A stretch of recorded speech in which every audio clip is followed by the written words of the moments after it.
What if I told you that the most dangerous form of failure is not poverty, not loss, not public humiliation, but success without peace? What if the very things people envy you for are silently destroying you from the inside? Today, I want you to think deeply about wealth, power, and what happens when a person gains everything the world can offer but slowly loses themselves. There are people in this world who never become poor. Their bank accounts stay full. Their names stay powerful. Their influence remains intact, but inside, something keeps breaking. They become more isolated with every passing year. Trust disappears. Every relationship feels transactional. Every smile feels forced. They become paranoid, always watching their back, always afraid of betrayal. Their bodies start reacting to the stress. Strange illnesses appear. Doctors run tests. Specialists give opinions. Nothing works.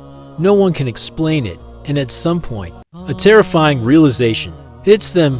All this money, all this power, and still no relief, still no peace from the outside. Their life looks like a dream. From the inside, it feels like a prison. Imagine watching a high-budget documentary about such a person. The camera shows massive mansions, private jets, global businesses, luxury cars. The narrator tells you the story of someone who started with nothing and built an empire. Former rivals praise his intelligence. Industry leaders admire his strategy. Society respects him. You sit there thinking, this person has everything. Family, wealth, fame, authority. Nothing is missing. But Allah, in the Quran, describes an even more extraordinary version of this life. A person who is given enormous wealth, children who stand beside him as strength and support, social status so high that people speak well of him everywhere, every obstacle removed from his path, businesses that run smoothly, no serious competitors, no major crises, no shortages, no disruptions. Finances are stable, management is easy, security is guaranteed, logistics work perfectly. Life itself feels soft and smooth, like land prepared for farming, with no rocks, no barriers, no resistance. This is the peak of material success. This is as good as Dunya gets. And yet, something shocking happens. Instead of satisfaction, this person becomes more hungry. Instead of gratitude, he wants more. More money, more influence, more recognition, more control. Even when there is nothing left to prove, the desire does not stop. Even when the mountain has been climbed, the heart refuses to rest. Why? Because the mindset that takes someone from the bottom to the top is the same mindset that refuses to let them slow down. I can't stop now. I didn't come this far to stop. If I stop, I lose. The wheels keep turning, not because they need to, but because they don't know how to live any other way. People like this are not ordinary. They are tough, relentless, unbreakable in the face of doubt. They were laughed at when they were poor, dismissed when they dreamed big. Nobody believed in them. Not friends, not family, not society. So they learned early on to block out every voice and trust only themselves. That self-belief became their fuel. But over time, that fuel turns toxic.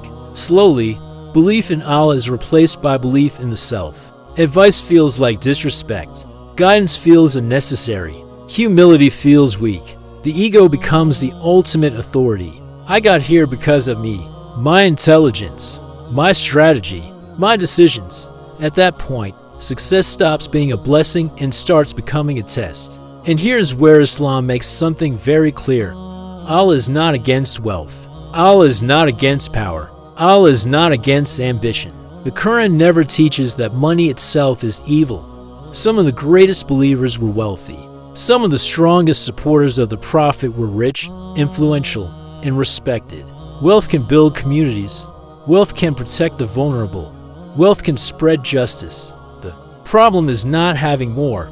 The problem is wanting more for the wrong reasons. When wealth becomes identity, when power becomes purpose, when growth exists only to feed ego, then blessings begin to rot from the inside. This is where ingratitude truly begins. Not the ingratitude of words, but the ingratitude of action. You can say Alhamdulillah 1,000 times and still be ungrateful. You can pray and still misuse what Allah gave you. You can claim faith and still hoard resources. Gratitude in Islam is not just felt, it is practiced. It is lived.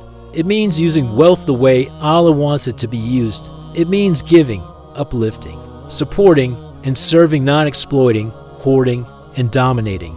This is why Islam introduced systems that quietly dismantle unchecked power. Inheritance laws break empires over generations. Wealth is distributed. Power is fragmented. No single bloodline is allowed to control everything forever. Zakat forces money to circulate. Charity purifies ownership.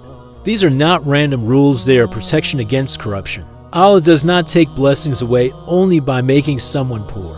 Sometimes Allah lets a person keep everything and removes peace instead. A person may die rich but miserable, surrounded but lonely, famous but empty, respected but unloved. That is not success. That is loss disguised as victory. This is why the Quran restores balance where other worldviews fail. One worldview says, "This world is everything, take what you can." Another says, "This world is nothing, reject it completely." Islam says, "This world is a trust, build it, improve it, expand within it, but do it ethically, do it humbly, do it knowing that everything you have was given, not owned independently of Allah." When a believer understands this, wealth does not corrupt them, power does not blind them, success does not define them.